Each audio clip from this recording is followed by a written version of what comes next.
Tonight on Reporting Scotland, an inquiry into the grounding of an oil rig on Lewis finds that the company towing it wasn't prepared for storms.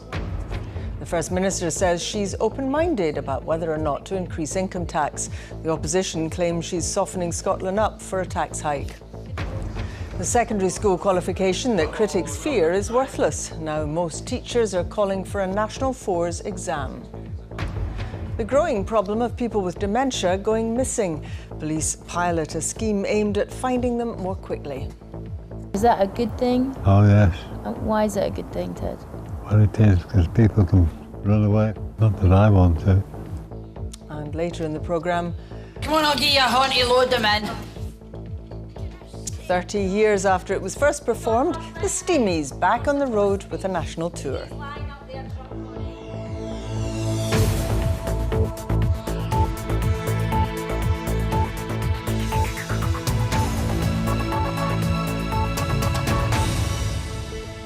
Good evening. An investigation into the grounding of an oil rig on Lewis has found there was no contingency plan for bad weather. The Transocean winner ran aground after the tow line snapped in strong winds and heavy seas. It was on its way to being scrapped. Our environment correspondent Kevin Keane reports.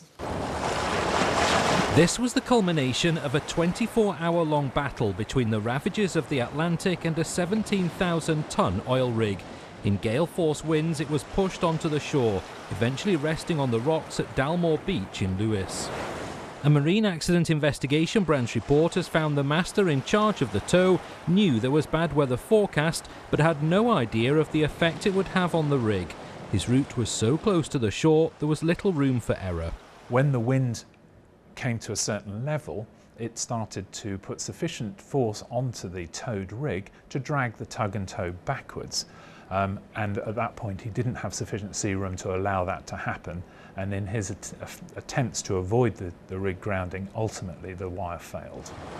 But an environmental disaster was avoided. The pontoons, clearly damaged, contained oil. 12,000 gallons of diesel leaked, but was broken up by the sea. Investigators recreated the tow line snapping and found it was in a deteriorated condition even before setting off.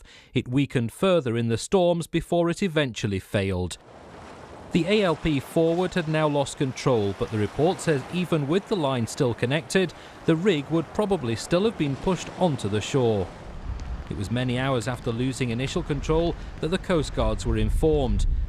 The accident has reignited the debate over whether an emergency towing vessel like this, stationed at the time in Orkney, should have been based in the Western Isles. Investigators say it would have made little difference, but that's disputed. The ETV that was based in Orkney should have been tasked much earlier than it was, and I think it is incumbent on the ship's master to call for assistance once they recognise that things are not going as they planned, and not to wait 20 hours before they do that. This unwelcome visitor became quite an attraction for the 2 weeks it remained here. The two companies involved say they'll review the investigation's findings carefully. Kevin Keane, Reporting Scotland. The First Minister, Nicola Sturgeon, has insisted she's open-minded over whether to increase income tax in Scotland. She said public spending would be balanced against business worries and other factors. But in sharp exchanges at Holyrood, the Tories claimed she was softening Scotland up for a tax hike. This from our political editor, Brian Taylor. Funny thing, Power. This is Holyrood's silver mace, symbol of parliamentary authority. But doesn't real power lie here with the First Minister? Up to a point, yes. But Nicola Sturgeon lacks a Holyrood majority. She can't simply get her way on spending and tax. Question number one, Ruth Davidson. Ruth Davidson reminded the First Minister of an SNP promise. I am opposed to all current basic rate taxpayers paying more in income tax. Can the First Minister just confirm that she is too? The SNP did indeed pledge to freeze the basic rate of income tax for the duration of this Parliament. But usually when you open a debate and commit to listening to what others have to say, it makes sense to carry on and do that before ruling things out in advance. Wealthier Scots already pay a little bit more than south of the border. That's because a Treasury tax cut wasn't matched by Holyrood. But Scottish ministers rejected Labour demands for a 50p upper rate, fearing avoidance would actually cut revenue. Nicola Sturgeon now plans a discussion paper looking at all elements of tax. She knows business is fretting. But our businesses need investment as well. They need investment in health, in education, in skills, in infrastructure. All of that has to be paid for. Jacking up taxes on working families and businesses in Scotland will damage the government's stated objective of getting the economy growing faster and of bringing in more revenue. Labour's in a power struggle of its own, but their interim leader backed public spending bolstered by tax. Alec Rowley. Presiding Officer, Labour has been calling for and will very much welcome such a debate on how we invest in Scotland's future moving forward, because we cannot continue with failed Tory austerity. MSPs will get that discussion paper in the autumn before the bargaining begins over next year's Holyrood budget. Power. Balanced power. And Brian joins me now. Where exactly does this leave us on tax, Brian? Are we any the wiser? Let's remember, Sally, that it's Holyrood that determines all income tax rates and bans for Scotland these days. Scottish ministers felt that the debate last year, in the run-up to last year's budget, was a bit unstructured, a bit uncertain, not particularly securely grounded, hence this discussion paper. What they want to do basically is pin down the consequences of various proposals for taxation. They will include in that discussion paper the proposals as advanced by the opposition parties to try and set a firm basis for the arguments which will now take place for the forthcoming year on taxation. Let me say one thing on the subject of the basic rate of tax.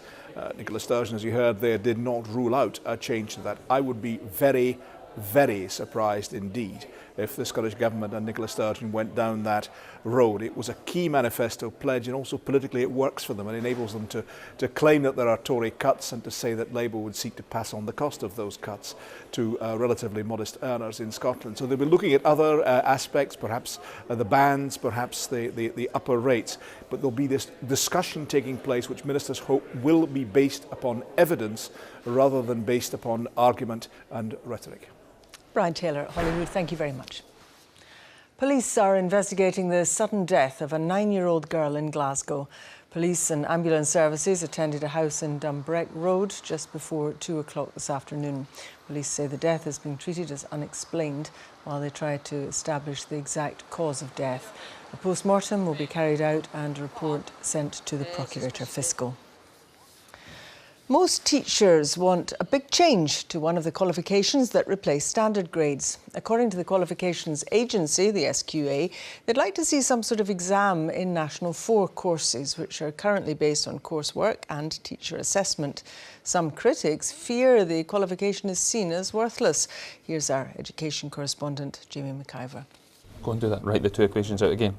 Brandon is surprising himself with his progress. Maths was never his best subject, but he still got his National 4 last year. You were right the first time. Good, yeah. And now he's working for a more advanced qualification, the National 5. Had you not done the National 4 maths last year, would you be doing National 5 maths this year? No, because I probably find it really hard to understand where they're coming from with the maths, stuff like the formulas and just the working it in general. The emphasis in schools now is on what qualifications a youngster has by the time they leave, not what they've achieved by the end of a particular year. But the National 4 has faced some serious criticism. Some claim it's seen as worthless because there's no exam. SQA research suggests most teachers now want an exam of some sort, and many teachers claim they've faced pressure to put youngsters forward for National 5s instead. We need to reform it because the National 4 in itself is a good qualification. The problem is how it's perceived by the public outside and employers. They don't regard it as being very valuable, and that therefore rebounds back onto the pupils themselves. The government says any changes would need careful consideration first. Whilst people might suggest that an exam is the answer to strengthening National 4, there is divided opinion about that, and we have to be careful if we undertake any reform of such a type that we bear in mind the original purpose of National 4, which was to recognise the learning of a particular group of young people. Go for it. Brandon is aiming for university, but for some youngsters a National 4 is an end in itself. And that's one reason why many teachers want to ensure it's seen as a valued qualification. Jamie McIver, reporting Scotland. It's thought that up to half of people with dementia will go missing at some point in their illness. Now the police are piloting a project that may help to find them more quickly. They're working with nursing homes, GPs and families to garner the favourite places and walking routes of people affected. Our correspondent Lucy Adams has the story. We're going outside now. We're going outside, we're going to feed the birds. And they've always been part of my life, birds. Ted has been in this nursing home in Hawick for just 2 weeks. A former pilot with the RAF, his one true love now is birdwatching. He's one of hundreds of people with dementia involved in the project. Is that a good thing? Oh yes. Why is it a good thing, Ted? Well, it is, because people can run away if they want. Not that I want to. I wouldn't want to go back anywhere except to see my wife, who's in hospital. Last year, 540 people with dementia were reported missing in Scotland. With more than 90,000 people living with such a diagnosis, it's a growing problem, and research suggests up to half of them could go missing at some point. So the police have come up with a new way to ensure they can find them more quickly. It's already being used across 7 councils to try and preempt and prevent people from going missing, and police now want to roll it out across the country. The most important thing is it's not about preventing someone from enjoying the same freedoms of life as they've always enjoyed, but if we can have information collected that allows us to respond, that's a good help. It also increases the care providers' levels of vigilance around those individuals through early identification and risk assessment. Hannah used to be a nurse. She's also part of the protocol. Her husband went missing several times after he was diagnosed with Parkinson's. The first occasion I went to bed and put my hand over and I thought, where is he? And it dawned on me that he'd got up, got the keys that were up high in the hook. I had never shown any intention of doing any leaving, and the police arrived because a gentleman found him at the back of the rugby pitch in Earlston lying on the ground, and it was raining. And now she's been diagnosed with dementia. She agrees with collecting people's details. It's much easier to have the knowledge before it needs to happen. The number of people in Scotland with dementia is expected to double by 2030. It's a growing problem. Families and care homes do their best to ensure people can't go missing. But at some point, many of them will. The hope is they'll be able to find them when they do. Lucy Adams, reporting Scotland. Implementing equal pay for women and men still remains a challenge for local government. That's according to the Accounts Commission, who say that this time last year, almost 27,000 claims were still outstanding. Katrina Renton's here with more. Thank you, Sally. For Scottish councils, it was in 1999 that a process called the Single Status Agreement was introduced to ensure equal pay for male and female local authority employees. The original deadline to ensure equal pay was 2004, but that was missed by 31 out of 32 councils. Since then, the Accounts Commission has reported there have been over 70,000 claims to remedy this by employees of local authorities across the country at a cost of £750 million. But as of September last year, there were still nearly 27,000 outstanding, 18 years since the process began. Some of those claims have since been settled. I went to meet a carer who has taken a claim against Glasgow City Council, which owns the care company she works for. Getting service users from bed. Shona Thompson has been working as a carer for 17 years. Mostly it is elderly people, but people that have also went through surgery and they're recuperating and just trying to gain their independence back. She has a claim against Glasgow City Council. She believes she's not paid as much as men doing equivalent jobs. It makes you feel undervalued, and we just want to all be on the same level and have the same, be treated just the same, so that there's the same grading structure for everybody and we're all equal. At the heart of many claims are productivity bonuses. The problem was those bonuses were only being paid to male-dominated jobs such as road sweepers, refuse collectors and road workers, but not to female-dominated jobs like home carers, school cooks, cleaners, classroom assistants.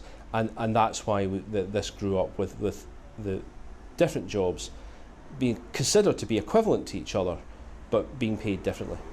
Today's report from the Accounts Commission gives an idea of the scale of how widespread the issue has been. Looking forward, we say that councils must be confident that they embed equal pay in all their operations, that council officers must carry out their duties in regard to equal pay and report in public, and that elected councillors use their powers of scrutiny and challenge to question progress on equal pay. Shona says all she wants is to feel that her work is valued as much as men. According to the report, Glasgow City Council has had the most claims lodged against it, over 22,000, although it is likely some people have claimed more than once. The leader of the local authority, Susan Aitken, said the council was elected on a commitment to improve industrial relations, including resolving inherited outstanding equal pay cases. They say they've already made progress over the summer. But today's report warns there could potentially be more claims to come.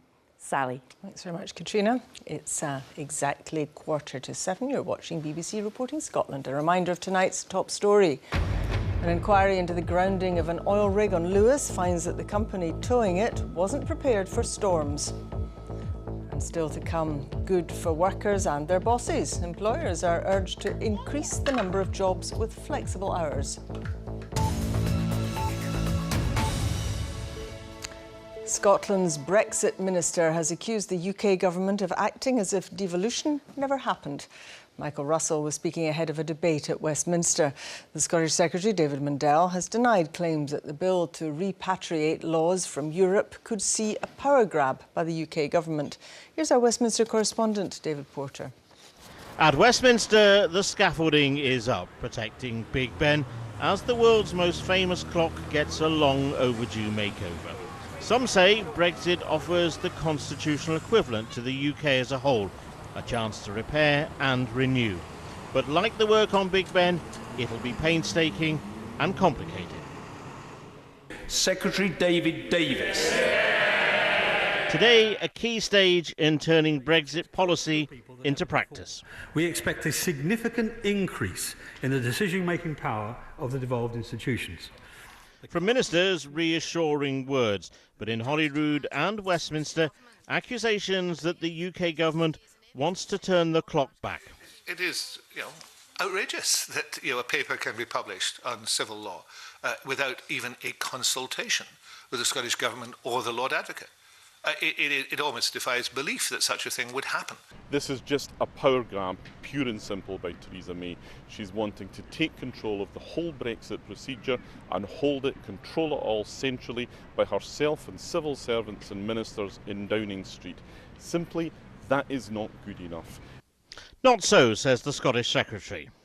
It's absolutely incredible to suggest that at a time when we're devolving income tax, huge tranches of the welfare system, somehow the UK government would be wanting to micromanage hill farming. That's nonsense. Like the Nationalists and the Liberal Democrats, Labour will vote against the plans. But Clause 11 prevents that and diverts powers which ought to go to Edinburgh, Cardiff or Belfast to London, where they're to be hoarded. Fundamentally the wrong approach, but totally consistent with the government approach of grabbing power and avoiding scrutiny. Like the hands of Big Ben, some think it's hard to see any discernible movement on Brexit as a whole. Getting there is going to be a time-consuming business. David Porter, Reporting Scotland, Westminster. A community group in Edinburgh has become the first urban organisation to benefit from community right to buy powers. Action Porty has taken ownership of the former Portobello Old Parish Church and plan to turn the building into a community hub. More than 90% of the cost of the building has been covered by the Scottish Land Fund. Scottish employers have been urged to increase the number of jobs with flexible working conditions. The report says this would enable companies to attract more and better applicants. Our social affairs correspondent, Rival Alderson, has more. A mother plays with her toddler.